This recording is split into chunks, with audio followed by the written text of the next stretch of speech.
The owl is on the shed. I say again, the owl is on the shed. And apparently the reviewing table too.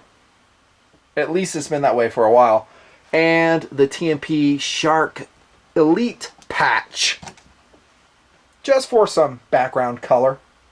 Better than the sea of blue that we've been looking at, I don't know, for 8 years in TMP. Or it's gray, whatever color I'm using that year. Never occurred to me to put the patches up until this year. I'm like, hey, patches, let's put those up. Kind of cool. If you're interested, website at the top. If you're not, that's cool too. Not a patch video, it's a knife video. Part of what I do here in the project. And I bet you did not see this knife review coming. If I were to give you 100 guesses of what knife I'm going to review next, you never would have thought of this one. It is the Gerber Gator model 06064. It has been in the project since 2011. Dude, that knife is thrashed, Nuttin. I wouldn't say it's thrashed. It has been used in hunting tasks. Yeah, it has been on hunting excursions. Hey, I didn't know you were a hunter. I thought you hated hunting. I don't hate hunting. I just don't do it. I like seeing an elk out there. I don't know. If I'm on the bike, I'm backpacking. That makes my day. If I see a bull elk, I'd much rather see him than kill him. I grew up a hunter. I may hunt in the future. I just don't do it now. But this is a hunting knife. And that's kind of what we're going to review it as. I suspect no one's going to watch this video. Hey, it's a hunting knife. I don't care about that. I only care about tactical blades. EDC blades. Well, open your mind, because you may find that this knife can serve more roles than you think. First up, here's what I love about the knife. The price. Around $40. And get this, it has 154 cm steel in it. Not the usual Gerber steel. Which is okay. But it doesn't excite me. I don't super dig it.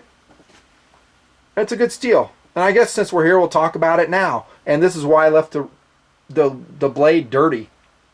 I gave it to my buddy Darren in Washington State. He took it hunting. He skinned an elk with it. I said, Darren, give me some footage so I can roll it in the video. He's like, yeah, I'll do it. Did he? Nope. Didn't do it. Oh, dude, you don't know how hard it was. Yeah, the elk opened up. We were hurrying because it was hot. I was afraid the meat was going to go bad. I'm like, dude, I need that footage. He didn't do it. So let's just pretend we're looking at it now. He said he liked the knife. Caping. I don't know if he quartered with it. But he basically skinned an elk with this knife. And several other blades, which as time progresses, I may or may not do a review on. Cool. It's a good blade. I don't know if it's his first choice, but he liked it. The steel, he said, held an edge pretty good. Best steel out there? Nope. Now, when you get inside the belly of a tauntaun or an elk or a freaking African bull elephant and you're skinning, you really don't want to take a break and sharpen your blade. That's why a lot of swappable blade knives have come out, where the guy just pops out a blade, puts in a new one. You know, there's no sharpening involved. I think Outdoor Edge has some like that. There's some other companies that have them like that. I think it's a great idea. A lot of guys don't do it. They just, hey, I want a good steel that lasts. Knives of Alaska, their brand of D2, their version, specifically designed to minimize sharpening while gutting the animal. This is one reason I'm super excited about the That's good. I think the blade shape I think it's a good choice. Is 154 cm, and this is not CPM 154, which is a crucible powdered metal technology steel. This is standard 154. Good steel though. I love the choice, and like I say, it blows away, in my opinion, the standard Gerber steel. That's one reason why I'm so excited. The steel. Another is the blade shape. Let's go into philosophy of use. Hunting knife. This is a great blade shape. Is it perfect for every hunting task? Caping, quartering, cutting the meat, cutting the anus out. I just threw that last part in to see if you're listening.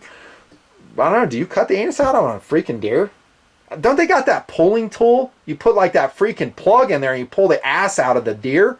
Ugh! Every time I go by in an outdoor store and I see that thing, literally my own hole closes involuntarily when I walk past this thing. It's like, whoa!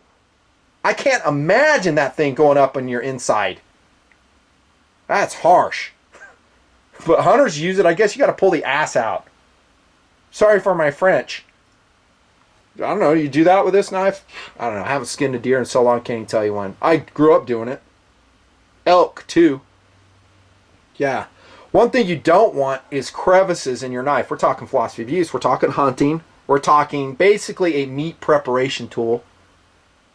Crevices are bad because that's where all the blood and guts and intestine can get caked into, and trying to clean your knife after it will dry, and it probably will dry because you're going to be so busy hiking out, packing the meat up like Darren was, preventing it from rotting.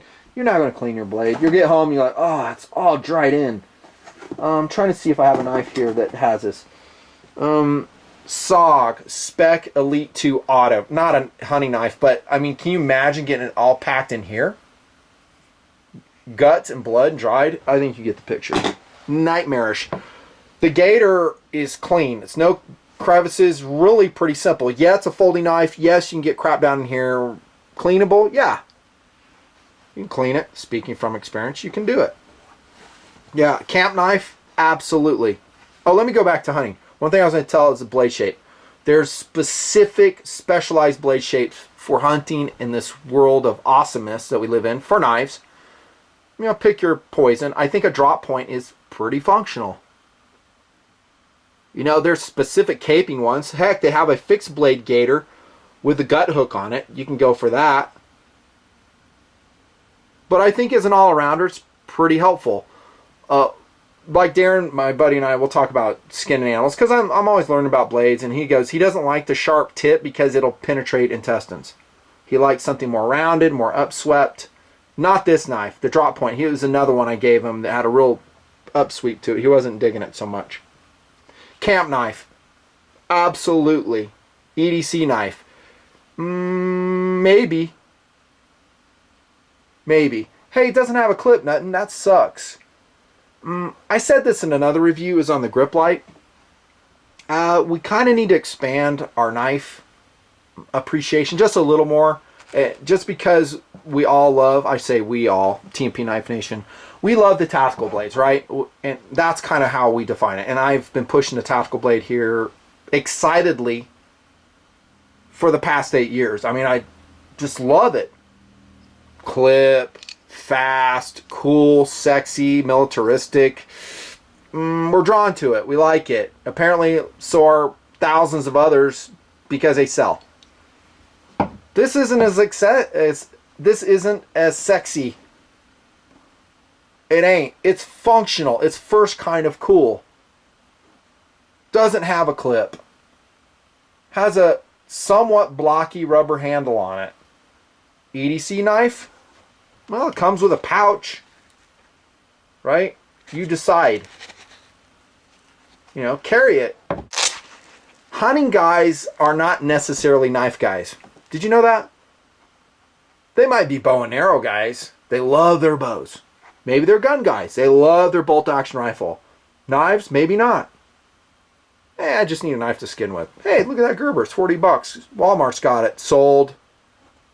They go out and they cut with it. And by the way, the reviews on this knife, with me clicking around, they're pretty good. Guys dig it. I bet you Darren just used it and didn't like wipe it down. He's not a knife guy. He's a hunter. He's the exact guy I'm talking about. Good friend. Awesome dude. Awesome hunter, too. I mean, he bags every season. He has a tag. He fills it. Bow hunting, black powder, rifle. Does it all. Yeah, I know. I wish we had the video, too.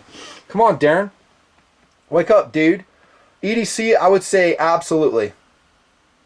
When you get down to brass tacks, as long as you understand it's not going to be a fast EDC, or perhaps the most compact. I say that because I use this knife EDC. I carry it around. I was like, this knife's pretty cool. I like it. I didn't use a pouch because I have my Batman equipment belt. I don't use a pouch for that. Just put it in my pocket. The rubber keeps it in place. I like it. 4.4 ounces. It's not very heavy for as big a knife it is as it is. The feel when you deploy it is pretty good. Feels great in hand. Double choil. You know, while it's grippy on fabric in your hand, the Santoprene handle is pretty excellent. In the cold weather, when it's wet, provides traction. Is it going to be the most durable? I would say probably, yeah.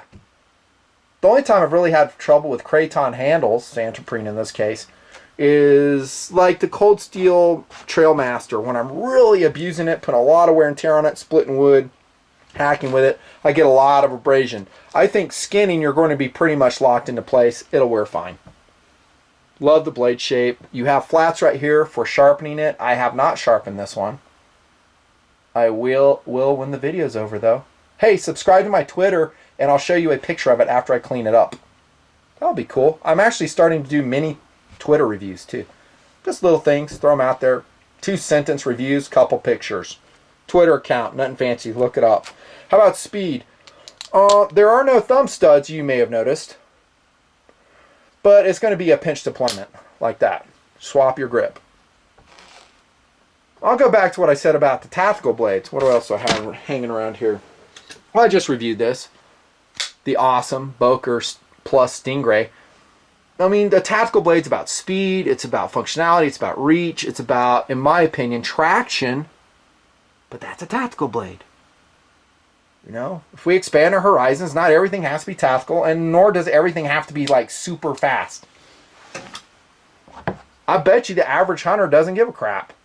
I mean, how fast do you have to get out to skin an elk? Your knife. Hey, dude, you're slow. You took 1.7 seconds deploying your blade. You suck. Is that a conversation that happens around the campsite? I doubt it.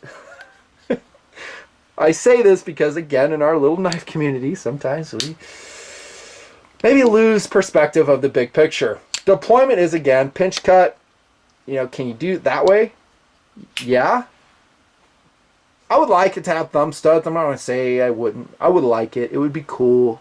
Yes, I like speed. I'm not going to say I don't. By the way, this is produced in the U.S. This particular knife. For 40 bucks.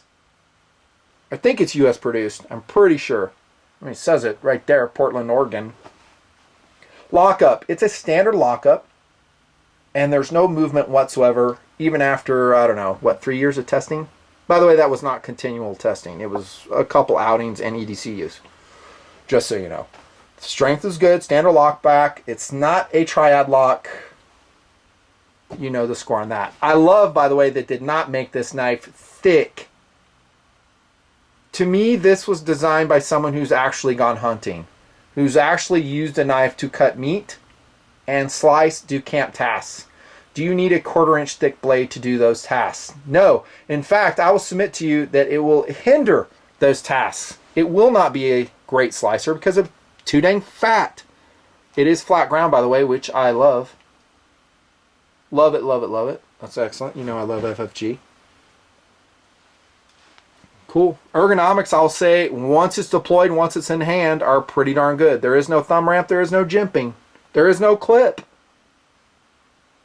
Durability, I think you're looking at it right here. It's lasting under actual skinning conditions. It's lasted. 40 bucks, it's a freaking cool blade. Cool.